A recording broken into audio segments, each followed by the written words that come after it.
So in this video, it looks like we're going to be doing a rear axle seal now on a John Deere 1025R. This is a little bit of a unique project. It required a couple 3D printed items and relatively straightforward job, but it is a little bit tricky first time around. So what I'm going to do is I'm going to walk through a little bit how to do the whole procedure, and I'll go over some of the tools I had to make. And if anybody's interested in getting a copy of these tools, I don't know if you have access to a 3D printer, you want to order them online.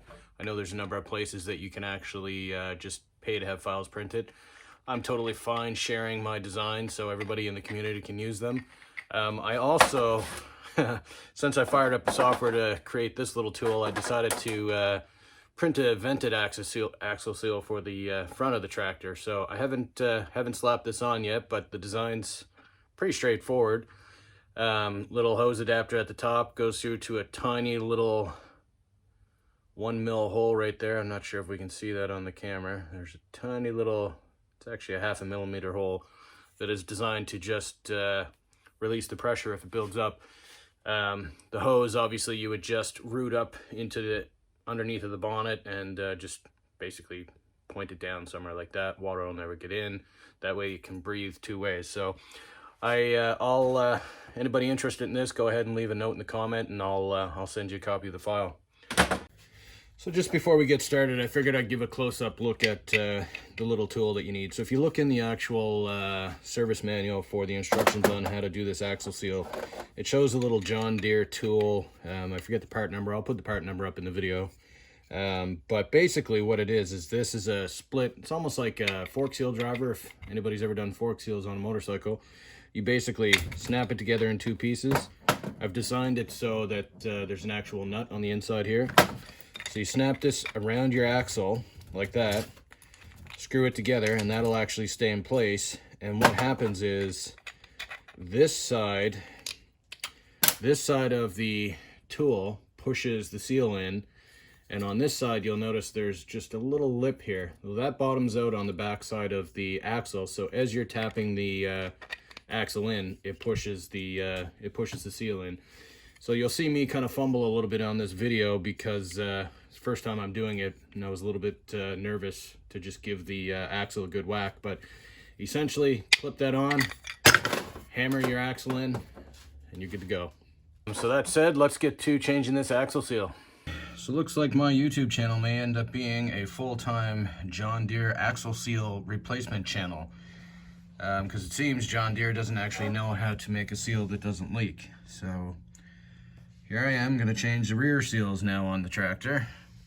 I've got 200 hours on this tractor. I've already done both front ones, and now I'm doing the rear, which is kind of pissing me off because they're outsourcing these $5 seals, charging us over $100 for them, and they suck. So the first step in this job is going to be draining the transmission fluid. I've already gone ahead and popped off the tires and pulled the drain plug on here. From what I read, there's about 12 liters or almost 4 gallons of oil in here. You want to drain that all out. I just did my 200-hour service about 20 hours ago, so I'm actually going to go ahead and try to save this fluid. I'm hoping my little pan here holds enough, but we will see what happens. Okay, so the next step, now that the fluid is drained, is we're going to have to get this snap ring out of here. Let's see if we can see it. There it is there. We're going to pull that snap ring out. Then we're going to have to put a little bit of a puller on here, and the whole axle will come out. Alright, so you're going to need a pair of snap ring pliers. Probably any old pair will work. I believe I got these at Princess Auto, which is Canada's answer to Harbor Freight. Let's see if we can get this sucker out of here. Looks like the backside is stuck in there a little bit, so we're going to go grab a screwdriver to help work it around. See if we can pop this sucker out. Kind of hard to do this on camera, keeping it in the angle, but you can see, there she goes. Keep going around the edge. And there's your snap ring. So that'll stay on, just leave that there. We're going to have to gear up a little puller. It's going to push up against that and push out on here. Okay, we got our puller hooked up here, and I'll kind of show you what I did here. So basically, we got a standard bar type bearing puller. mounted it backwards there, just so I could have that surface up against the, I don't know, housing, I guess we'll call it. And then I just have some carriage bolts that I found, long ones. And we're basically just gonna screw those in, push it up against the housing, and hopefully pull the axle out. I just stuck these pieces of metal in here to kind of distribute the push a little more evenly. Other than that, let's see what happens. So I think the key here is we're gonna try to want to get this out as even as possible. So a couple turns on each side. See what we're looking at here. I think it might be coming already. Although I'm starting to slip here, which is not good.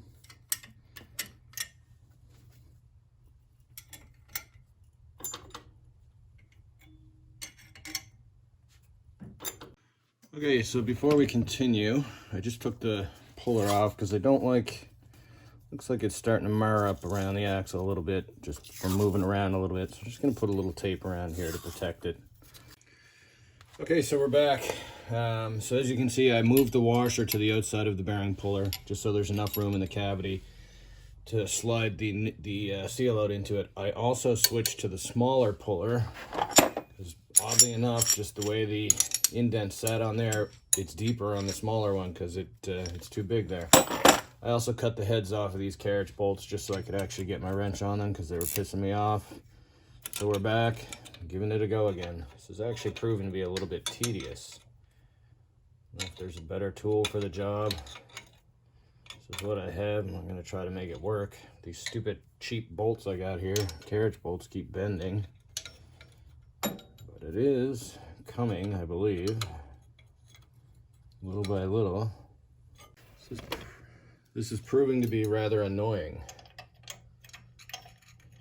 Now I had to modify my bolts here because they're just too long to deal with. They were.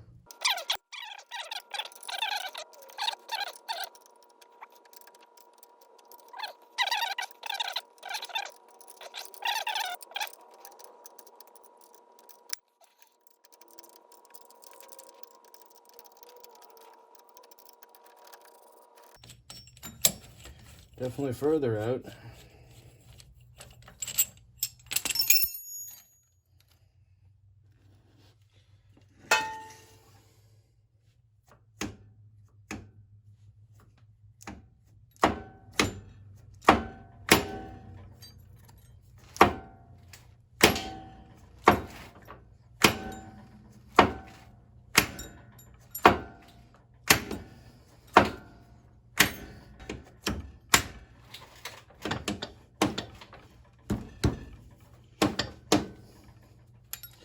Well, she's out now.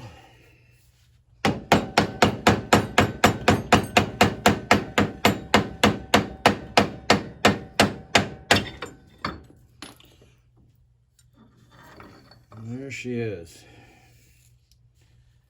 Okay. Much more painful than I had hoped, but we're out. Next step is going to be taking that snap ring off and pressing this bearing off, which I hope is not on there too tight. Usually if there's a snap ring, that means it's not a super strong press fit.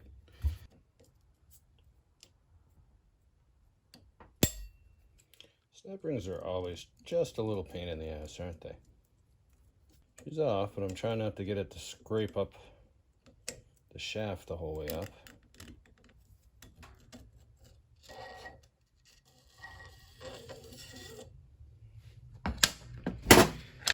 Okay, now we got the axle in the press. We got her all set up here. I'm going to put a top plate on again. You want to make sure you got no pressure just on the outside ring. You want to have pressure evenly on the inside ring too, because you'll end up messing your bearing up. So this is a pneumatic press, but I'm going to actually do it. Well, I'll get it down. I'm going to go ahead and do it by hand though, so I can get a feel for it. I don't want to drop it out. Yeah, bearing's barely on there at all. Sliding out very easy. There she goes. Okay, now the bearing's just sitting there. pull that off. Always want to check your bearings out, make sure they're nice and smooth. Some feels good, no play in it. Good to use. Pull our seal off. Seal doesn't actually look that bad. Actually looks pretty much like new, but we'll get a closer look at that in a minute. Then we got this little, call that a dust shield, I guess, of some sort. Big giant washer goes on the outside of your seal. And then what you're going to want to do is you're going to make sure you clean up this shaft quite good. Piece of emery cloth or Scotch-Brite I use, just to make sure that there's no little gunk in between that and the new seal. So we'll go ahead and get that cleaned up, clean this seal up, and we'll get a better look at it. Okay, we got the lip all cleaned up. I decided to take all the paint off from down here because I feel like it does sit on that edge, and that's probably why it was leaking. But let's have a look at the difference in the seals. So new seal is exactly the same as the old seal. Same part number, same everything, no change. Okay, we're gonna go ahead and reassemble the axle. It's pretty important that you get everything on. First things first is your snap ring, painted side down. Same thing with the washer. We're going to put painted side down again. This is washer / dust shield, whatever you want to call that. Next up is going to be your seal. Make sure there's no dirt or anything in it. Push the seal on. You don't want to go too far with the seal. Don't want to go past its natural position. I'm going to leave it there, and as we push it in, it's going to actually bottom itself out to where it should be. The bearing now is, make sure it's spinning freely, no grit, no nothing in it. We're going to actually have to press that back on, but we're just going to slide it into place for now. And the last thing on top of that would be the snap ring, but we're not going to do that until we get it pressed back down. So let's get to that. Let's get our setup in the press. So this time obviously we'll be upside down. You want to kind of tap your bearing on there a little bit, make sure it's good and even before you stick it in here and apply too much pressure. We're just gonna get it in here. Again, we want it sitting on as much of the inside race as we can get it on. Center it here. We'll put a little block over here to take some space out for us. And that is about it. Once again, I'm gonna do it by hand because I like to feel if things are getting too tight as we go. Again, this bearing is not very tight in here, so it's very easy. I'm going to go right till it bottoms out on its seat. And that's it. Okay, now that we have the bearing pushed back into place, we're going to go ahead and put our snap ring back on. So once again, whoop, wrong ones. I want to open this sucker up. Get it seated in there. Try to hold it nice and snug open.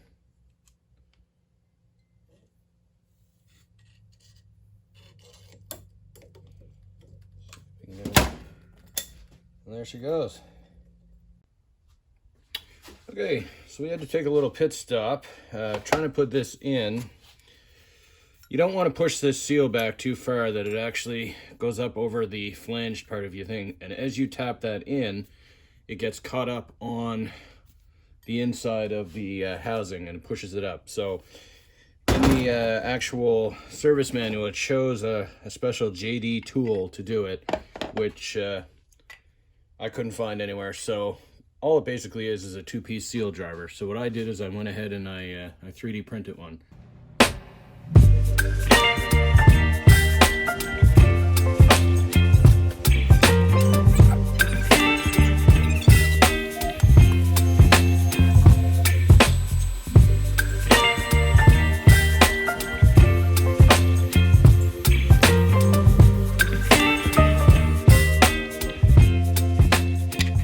Goes together like this, and I put in so you could actually screw it together, and what it'll do is go on the actual axle like this, and it'll snap together, and as you're tapping that in, it's going to drive the seal in at the same time. Anyway, we're going to go ahead and get this bolted on, and see what happens.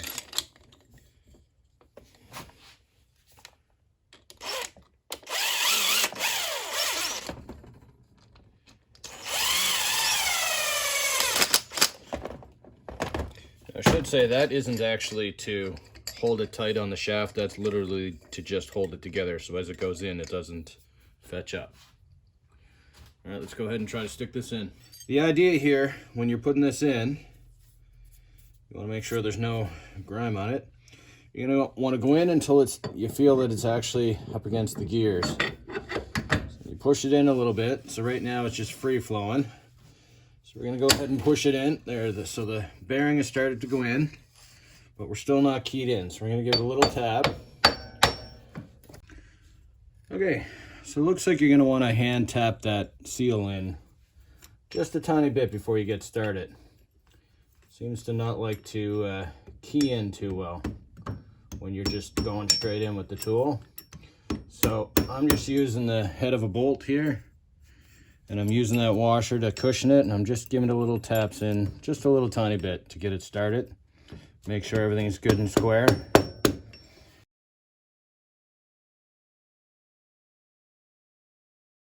As you can see, the axle still floats free, but it's actually keyed in. So what you're looking for is to make sure you feel the splines key in. So when you turn this side of your spindle, you'll see the tire move in the opposite direction, right? So that's how you know it's keyed in. So right now everything's keyed in. We're at the point now where we just need to put our tool on. I'm gonna pull this back out a little bit.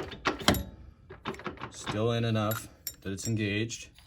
There'll be enough room to get our tool in here now, and right in here. So this is in and out. Enough room to get our tool in there and tap it in. Getting our tool set back up. All right, she's on there now.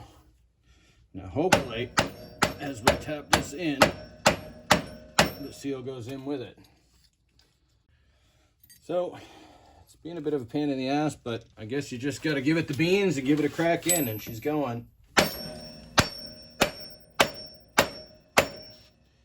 you can see, our little tool is working quite well, keeping the seal centered going in. Although look at that, I got some dust on there. I'll get that off before I finish it. I think I'll take a rag and get it the rest of the way off, but essentially once you get your tool on there, I don't really know any other way you'd be able to do this, but with the tool, she's working out pretty good. Okay, let's see if we can give her a few more whacks.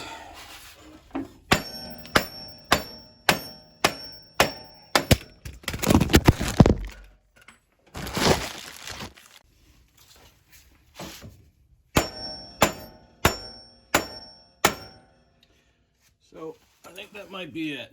And as you can see, the tool is designed so it actually goes inside the housing and bottoms it out. So what you want to do is make sure that seal is in far enough that you can get that snap ring back on the ring on the inside of your housing here. So let's go ahead and take our tool off and see what we're looking at. Okay, I think we have it in enough now. So it looks like the snap ring is ready to go back in place. Give it a whirl here. See if we can find my snap ring pliers. So let's see if we can get this sucker in here. Probably just get it started. The rest can be tapped in with a screwdriver.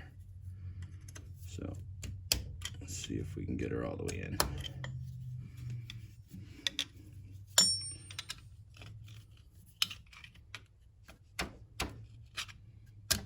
Whoop. Luckily there's a washer there. So same as the other snap ring, once it's totally seated in place, you're going to want to make sure it spins freely in there, so you know it's hooked all the way around. Okay, so job is pretty much complete here. Got to put the tire back on. As you can see, I'm working on a pretty tight space. All right, that's it for now. Cheers.